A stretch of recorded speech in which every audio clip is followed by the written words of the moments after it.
Mia, can I tell you about a notebook I saw last week? A notebook? Okay, now I'm intrigued. Go on. So, one of my students, let's call her Elena, brought her study notebook to our lesson, and I opened it, and Mia, it was genuinely beautiful. 6 months of daily entries, every single page dated, no gaps anywhere.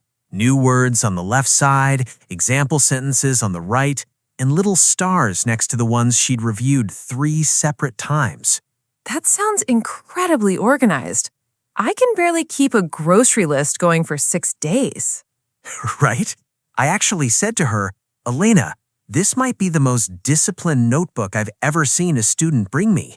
And she just looked at me and said, Leo, I don't think I've improved at all. Wait, after 6 months of that? After 6 months of that, every single day. And she wasn't fishing for a compliment either. She genuinely meant it. She looked kind of defeated, honestly. That's honestly a little heartbreaking because I can picture exactly the kind of effort that takes. 6 months of showing up even on the days you really don't feel like it. And here's the part that really got me. She pulled out her phone and showed me her app streak. 180-something days. She hadn't missed a single one. Meanwhile, I have a plant on my windowsill that I have somehow managed to kill through pure inconsistency, so I'm deeply impressed already. Honestly, same. But that's exactly the problem. All of that effort, completely real, completely visible on paper, and she still felt like she was standing perfectly still. And this happens to English learners constantly, doesn't it? Not just Elena. People do everything right, the apps, the flashcards, the daily streak, and the feeling of progress just doesn't show up. Exactly. The effort is loud, the results are quiet. And that's exactly what we're fixing today. Hi everyone, I'm Leo. And I'm Mia. Welcome back to Perspective Peak. If you've ever felt like Elena, doing everything right and still feeling stuck, this episode is for you. That's exactly what this show is here for, growing your habits, your mindset, and your English all at once. And don't worry about the English today, friends. This is friendly B1-B2 level. Clear sentences, simple words, a comfortable speed. Every time we use a stronger word, we'll stop and explain it right away. You don't need to be perfect. You just need to be here. So, what does not improving even really mean if the effort was that real? Because here's the surprising part. Elena's effort was working the whole time. She just couldn't feel it yet. That's exactly the kind of thing we get asked in different forms almost every week from learners who feel exactly like she did. Okay, explain that though. Because from the outside, not feeling it and not happening sound like the same thing. They're not, though. And this is the first big idea today, something called the plateau effect. Learning isn't a straight line going gently upward. It's more like a staircase. A staircase? A staircase. Picture climbing stairs in the dark. For a while, you're just walking forward, flat ground, flat ground, flat ground, and it feels like you're going nowhere. Then, suddenly, your foot hits a step and you're a whole level higher all at once. So the flat parts aren't actually wasted. They're just before the step. Exactly. Researchers who study skill learning, languages, music, sports, anything, see this pattern constantly. Progress isn't smooth. There are long, flat stretches where nothing seems to change on the outside, while underneath, your brain is quietly building the connections it needs for the next jump. So the flat stretch is actually doing something. It's doing almost everything, honestly. And here's the cruel twist. The stretch right before a jump is usually the longest, flattest, most demotivating part of the whole staircase, which means the exact moment most people quit is often right before they were about to feel the step. Ugh, that is genuinely cruel. It really is. Elena had been climbing for 6 months. In my opinion, she was close, really close. How close do you think? Like days, weeks?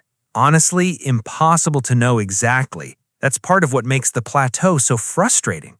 Researchers can see the pattern clearly when they look back over months of data, but in the moment, on any single ordinary Tuesday, it just feels like flat, endless ground. Okay, but devil's advocate for a second. How do you tell the difference between I'm on a flat stretch before a jump and this method genuinely isn't working? Honestly, fair question, and we're going to answer that properly later with a real tool, not just trust the process. But for now, the lesson is simple. Feeling stuck is not the same as being stuck. Sometimes it's just the floor before the stairs. Okay, I need a moment because now I'm picturing myself literally climbing stairs in the dark every time I open a grammar book. Please do, it's a great visual. Honestly, wear socks, it gets slippery. Noted. Okay, so that's reason number one, nobody feels their own progress.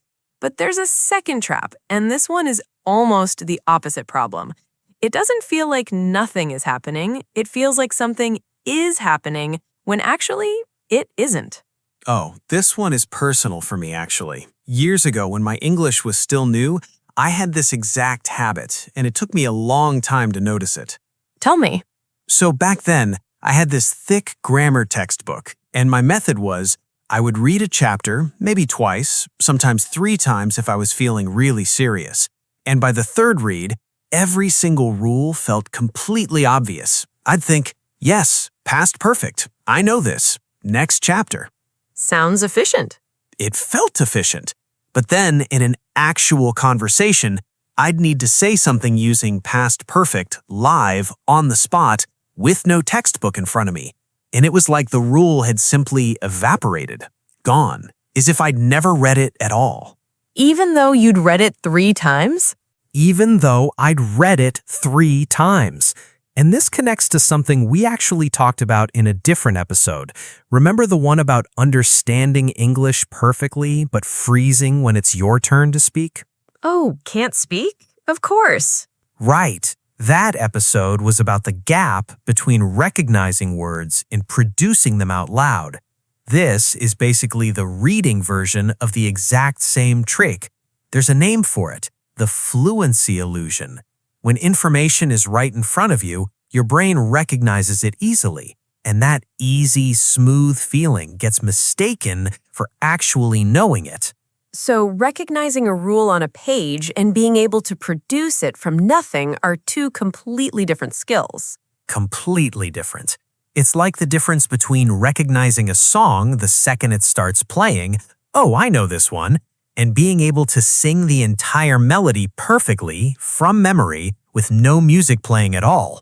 Most of us can do the first one for hundreds of songs. Very few of us can do the second one for even 5. And I imagine that gap feels invisible while you're studying because rereading genuinely does feel productive in the moment. It feels extremely productive. That's exactly what makes it so sneaky. There's no warning sign. You close the textbook feeling confident, and you have absolutely no idea that confidence is built on sand until someone asks you a real question. That's such a good way to put it. Okay, breather moment. I need one after that. Go for it. Honestly, I just pictured you trying to sing a cappella in front of your old grammar teacher, and I'm delighted by it. It would not have gone well. But the lesson here is genuinely useful. If you want to know whether you actually know something, don't check while looking at the answer. Close the book. Cover the page. Try to produce it from nothing. That discomfort you feel, that's the real test. The smooth, easy feeling of rereading is not. Okay, so that's 2 invisible traps, the plateau and the fluency illusion. Speaking of things that feel productive but aren't, can I tell you about my phone right now? Please. So I have this word game app, one of those daily puzzle ones, and I've had it for, I think, 8 months now, and I am still on easy mode. 8 months on easy mode? 8 months! And here's the embarrassing part. I know there's a medium mode. I've looked at it. I've hovered my thumb over the button. And every single time I think, You know what? Maybe tomorrow. And I tap easy mode instead because I want that nice, satisfying feeling of winning every single day. That is such a specific and relatable form of self-sabotage. Thank you, I try. It's genuinely a little ridiculous. I'll finish a puzzle in about 90 seconds, feel a tiny burst of pride, and immediately open the next one on the exact same setting, like a hamster that's very satisfied with its wheel. A hamster that's very satisfied with its wheel is an extremely accurate self-portrait. I'll take it. But it's the exact same thing with a lot of language learners, and honestly, with me too, if I'm being fully honest. People find a comfortable level of content, a podcast they understand 98% of, a show with subtitles they don't even need to read anymore, and they just stay there, sometimes for years. Because it feels good. You understand everything, you feel smart, you feel confident. Exactly, and that feeling is the trap itself. There's a well-known idea in language learning, usually described as I plus 1. Your current level is I, and real growth needs input just slightly above that. Not so far above that you understand nothing and want to cry, just one small, honest step up. It's like a treadmill, actually. If you walk on a completely flat, comfortable setting every single day for a year, your legs have zero reason to get any stronger. They already handle flat and easy just fine, so why would your body bother changing anything? Why would your body bother changing anything? I feel personally attacked by my own treadmill right now. As you should be. But genuinely, that's how growth works in muscles and in brains.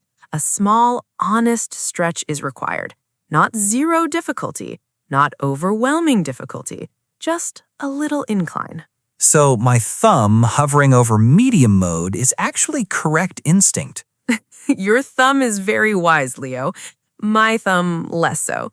But yes, that hesitation right before choosing something slightly harder is usually a really good sign that it's exactly what you need. Okay, speaking of things we need, a little later in this episode, we're going to show you the single fastest way to actually see your own progress, using something almost all of you already have sitting right there in your phone. So keep that in mind. We'll come back to it.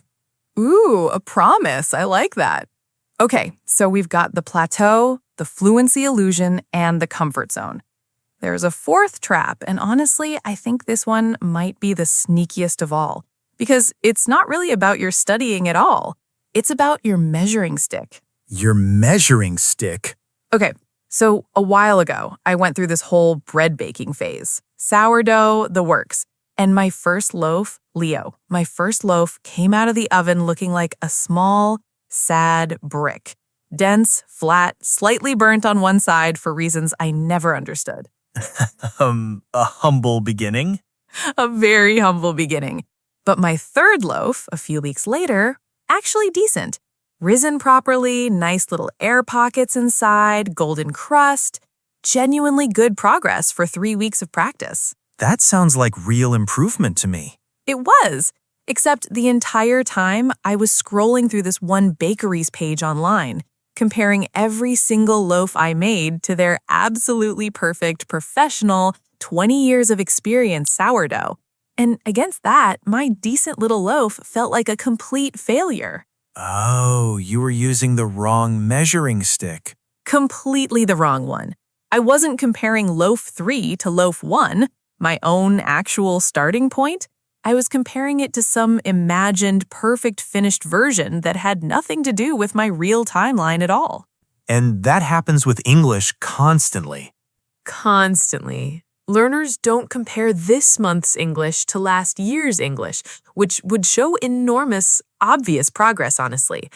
Instead, they compare themselves to some imagined, perfect, fluent speaker in their head, someone who's never even real. And against that impossible target, of course they feel like they're failing. It's almost funny when you say it out loud, comparing yourself to someone who doesn't exist and then feeling bad about losing. When you put it that way, it does sound a little unhinged, yes. That's basically Elena's whole situation, isn't it?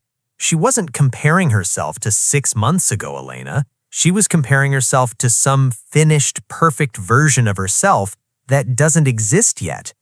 Exactly. And the fix is almost embarrassingly simple. Use your own past self as the only fair measuring stick. Not a stranger online, not an imagined perfect version of you, your own actual starting point. Okay, but real talk, how do you even do that? Compare yourself to your past self sounds nice, but most of us don't have a recording of ourselves from 6 months ago just lying around. Actually, that's exactly the tool I promised you earlier. Hold that thought, we're about to use it in a few minutes. Look at you building suspense. I contain multitudes. Okay, one more trap, and then we're moving into the fix for all 5 of these. This one's mine to confess, actually. Oh, I love a confession. Of course you do.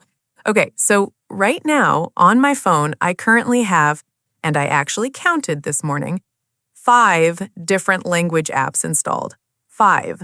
Plus 2 grammar books on my shelf, half read, plus a phrase book I bought at an airport once and used exactly twice. 5 apps? 5. And here's the thing, every single one of them is a genuinely good app. That's not the problem. The problem is I open one for about 4 minutes, get slightly bored, switch to another one for 6 minutes, feel like I'm not clicking with it, switch again, and at the end of the week, I've spent a decent chunk of time studying, and I couldn't tell you one single thing I actually learned. It's a bit like being busy all day and then trying to remember that evening what you actually did. Exactly that feeling. Lots of motion, very little to show for it. Because none of it went deep enough to stick anywhere. Exactly. There's a real cost to constantly switching. Every time your brain jumps from one method to another, it has to reorient itself, relearn the layout, the style, the approach. That switching itself burns time and energy that could have gone into actually learning something. It's like digging for water. If you dig 6 inches down in 5 completely different spots in your yard, you will never hit water, no matter how much total digging you've done. Whereas one deep hole in one spot Actually gets somewhere, even if it looks a lot less impressive along the way because it's just one hole. One boring, unglamorous hole. One boring, unglamorous hole is going in my personal quote collection. But yes, that's the lesson. Pick one main method, one main resource, and commit to it deeply for a real stretch of time before you even consider adding a second one. Okay, plateau, fluency illusion, comfort zone, wrong measuring stick, and scattered effort. 5 very real, very sneaky reasons daily effort can feel invisible. So, what do we actually do about all this? Let's build the plan. 4 steps. Step 1. Expect the flat stretch, and don't quit on it. When your progress feels completely stuck, that's actually a normal, predictable part of learning anything. It's the staircase, remember, not a smooth slope. This works because your brain needs quiet, unglamorous time to consolidate everything you've been feeding it before it can produce a visible jump. A real example. If you've been studying consistently for more than a month and you genuinely feel 0 improvement, that's usually the sign you're closer to a jump, not further from one.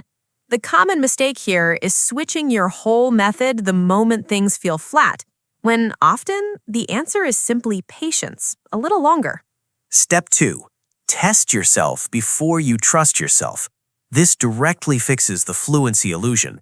Instead of rereading your notes and feeling that comfortable, yes, I know this sensation, close the page and try to produce the answer completely from memory, out loud or in writing. A specific example. Instead of reading through your vocabulary list one more time tonight, cover the English side completely. Look only at the translation and try to say the English word first, before checking. The common mistake is rating something as known just because it felt familiar and easy when you saw it. Familiar is not the same as remembered. Step 3. Add one small stretch, on purpose, regularly. This fixes the comfort zone trap. Once or twice a week, deliberately choose content that's a little too fast, a little too advanced, or a little too unfamiliar. Not painfully hard, just slightly outside where you're comfortable. For example, if you always listen to the slow, clearly spoken version of a podcast, try the regular, faster version for just one episode a week. The common mistake is jumping too far, choosing something so difficult you understand almost nothing, get discouraged, and quit. A little too hard is good. A lot too hard just teaches you to give up. And step 4, the one we promised, twice now. Keep a proof of progress record and pick one main resource to build it with. This directly fixes both the wrong measuring stick and the scattered effort trap at the same time. Here's exactly how. Once a month, record a 30-second voice memo of yourself talking about your day in English. No preparation, no notes. Save it. Don't listen back immediately, just save it and move on with your life. And then, a few months later, when you're having one of those flat, discouraging days, go back and listen to the very first one. That recording becomes your real measuring stick, not some imagined perfect speaker, not a stranger online, just you on an ordinary Tuesday a few months ago. And keep that record inside one main app or notebook, so the switching cost trap can't quietly sneak back in either. The common mistake here is skipping this step because it feels a little embarrassing to listen to your own voice. Almost everyone feels that way at first. Do it anyway. Future you will genuinely thank present you. Expect the flat stretch. Test before you trust. Add a small stretch. Keep proof. That's the whole plan. No perfect notebook required. None at all. Okay, vocabulary corner. Word number 1, progress. It means the act of gradually improving or getting closer to a goal. Mia, give us an example. Sure. I finally saw my own progress when I listened to that old recording of myself. In mine, Elena's progress was real the whole time, even though she couldn't feel it yet. Word number 2, plateau. A plateau is a period where things stop changing or improving, even though you're still putting in the effort. Leo, give us an example. Sure. Every learner hits a plateau at some point. It doesn't mean you're failing. And mine, my fitness hit a plateau for weeks, and then suddenly I could run twice as far. Word number 3, stuck. It means unable to move forward, feeling trapped in the same place. Mia, give us an example. Sure. I felt completely stuck with that recipe until I finally figured out the right oven temperature. And mine, Elena felt stuck even though she was actually right before a breakthrough. Word number 4, review. To look at or study something again, usually to check or refresh your memory. Leo, give us an example. Sure, reviewing your notes without testing yourself can trick you into false confidence. And mine, I like to review my old voice memos every few months, just to see how far I've come. And finally, word number 5, pay off. It means to eventually give a good result after a period of effort. Mia, give us an example. Sure.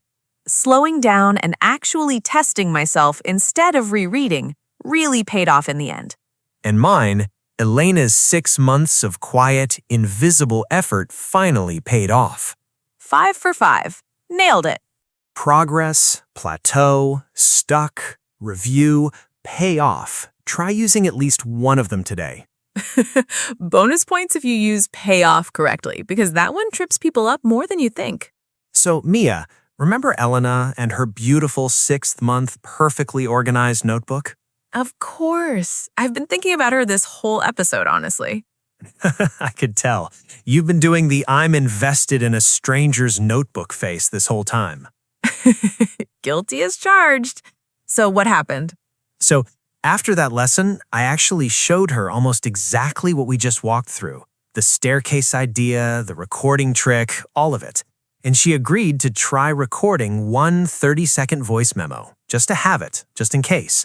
And And about 7 weeks later, she messaged me, just one line. Leo, I listened to my old recording today. I don't sound like the same person.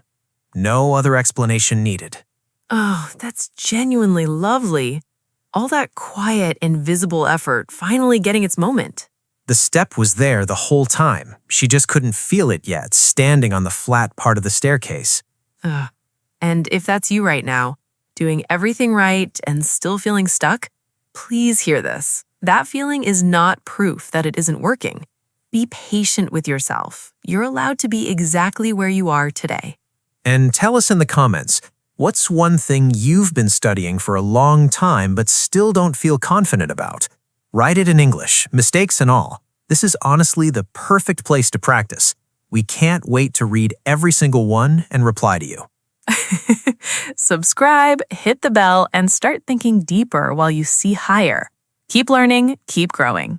See you next week on Perspective Peak. Perspective peak, yeah, we set the pace. Moving to the top, we win the race.